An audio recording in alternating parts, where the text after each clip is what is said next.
And I tried hard to be proud of my service, but all I could feel was shame.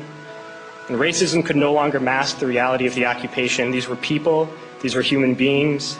I've since been plagued by guilt anytime I see an elderly man, like the one who couldn't walk, who we rolled onto a stretcher and told the Iraqi police to take him away.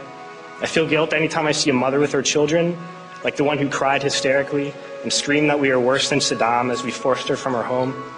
I feel guilt anytime I see a young girl, like the one I grabbed by the arm and dragged into the street. We were told we were fighting terrorists. The real terrorist was me, and the real terrorism is this occupation.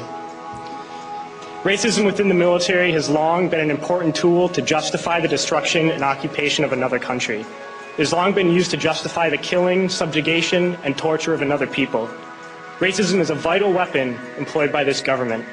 It is a more important weapon than a rifle, a tank, a bomber, or a battleship. It is more destructive than an artillery shell, or a bunker buster, or a Tomahawk missile.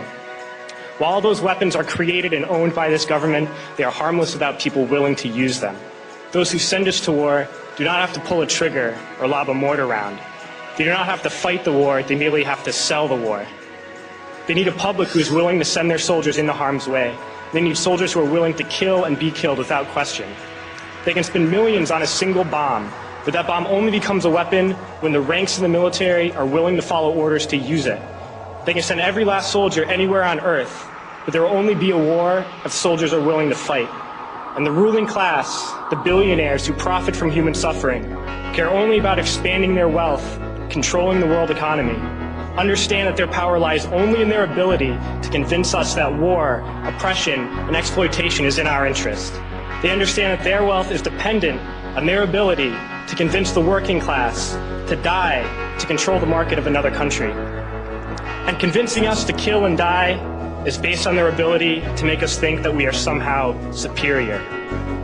Soldiers, sailors, Marines, airmen have nothing to gain from this occupation. The vast majority of people living in the U.S. have nothing to gain from this occupation. In fact, not only do we have nothing to gain, but we suffer more because of it. We lose limbs, endure trauma, and give our lives. Our families have to watch flag-draped coffins lowered into the earth. Millions in this country without health care, jobs, or access to education must watch this government squander over $450 million a day on this occupation.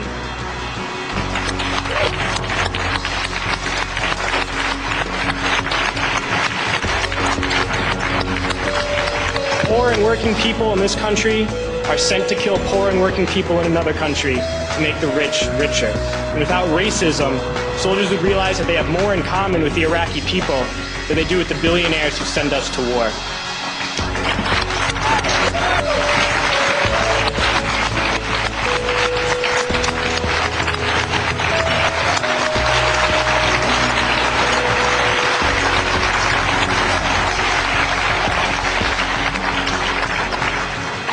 I threw families onto the street in Iraq, only to come home and find families thrown onto the street in this country, in this tragic and unnecessary foreclosure crisis.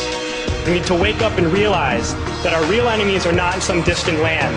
They're not people whose names we don't know and cultures we don't understand. The enemy is people we know very well and people we can identify. The enemy is a system that wages war when it's profitable. The enemy is the CEOs who lay us off from our jobs when it's profitable. It's the insurance companies who deny us health care when it's profitable. It's the banks who take away our homes when it's profitable. Our enemy is not 5,000 miles away. They are right here at home. If we organize and fight with our sisters and brothers, we can stop this war, we can stop this government, and we can create a better world.